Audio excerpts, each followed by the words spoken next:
Welcome to the Real Estate Espresso Podcast, your morning shot of what's new in the world of real estate investing. I'm your host, Victor Menashe. Today's show is probably going to go down in history as one of the most important shows ever published on this podcast. Now that sounds like a bold statement, but the more I look at our global financial system and our global monetary system, I'm convinced there are so many time bombs out there, another financial crisis is inevitable. The only thing I can't tell you is which pin will actually pop the balloon. On today's show, we're talking about the Fed, the all-powerful Fed, and how they're actually a minor player in the global financial system.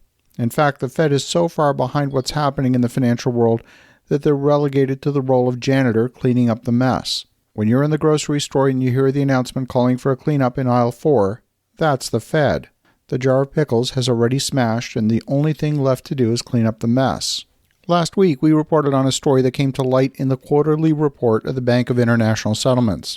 If you remember, the Bank of International Settlements reported $97 trillion in off-balance sheet foreign exchange, currency exchange, and forward derivatives.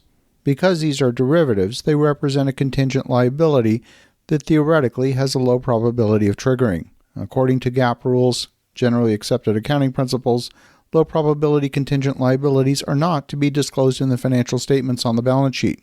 We did experience problems in 2007 and 2008 with another bunch of derivatives that were similarly off-balance sheet. We're going to look at these off-balance sheet practices because just like 2007 and just like Enron, these practices can be used to hide liabilities. Sometimes the obfuscation is legitimate, and in other cases like Enron, it's outright fraud. Then there's a whole bunch that are in the gray zone in the middle.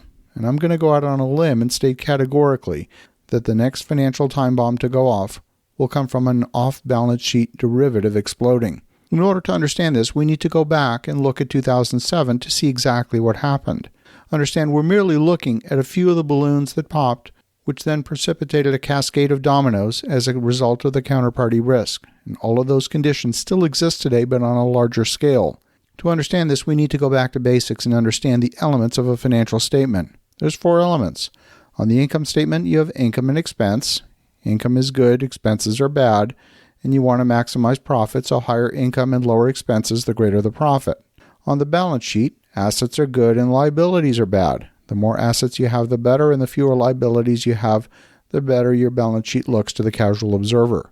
Because assets are better than liabilities, companies want to have more assets and fewer liabilities. They will want to place those obligations into off-balance sheet entities.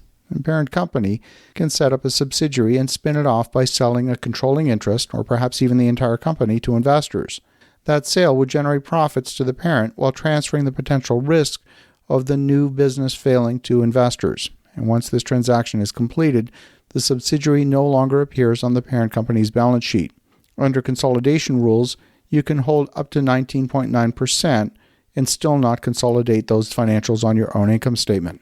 A complex and confusing array of investment vehicles were created starting in 1997 until their spectacular explosion in 2007, and these included collateralized debt obligations, subprime mortgage securities, and credit default swaps. They were all used to remove debt from corporate balance sheets. The parent company lists proceeds from the sale of these items as assets, but it does not list the financial obligations that come with them as liabilities. For example, consider loans made by a bank, and when they're issued, loans are typically kept on the bank's balance sheet as an asset. If those loans are securitized and sold off as investments, the securitized debt for which the bank is liable is no longer kept on the bank's books. The Enron scandal was the first development to bring the use of these off-balance sheet entities into the public eye. In Enron's case, the company would build an asset like a power plant and immediately claim the projected profit on its books, even though it hadn't made a dime from it. If the revenue from the power plant was less than the projected amount, instead of taking a loss, the company would transfer these assets to an off-the-books corporation, where the loss would go unreported. The entire banking industry participated in exactly the same practice through the use of credit default swaps. The practice was so common that even after J.P. Morgan introduced the credit default swap in 1997, it grew to an estimated $45 trillion business. That's more than twice the size of the U.S. stock market, and that's just the beginning. The credit default swap market would later be reported to be worth in excess of $60 trillion. Remember, all of this was happening off balance sheet. $60 trillion is a lot of money. Only a small number of these financial time bombs actually went off in the wake of the great financial crisis.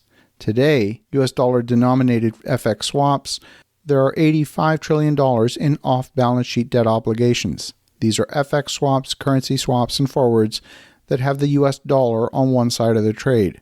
And just like the collateralized debt obligation and credit default swaps of 2007, only a small percentage of these transactions are likely to go bad.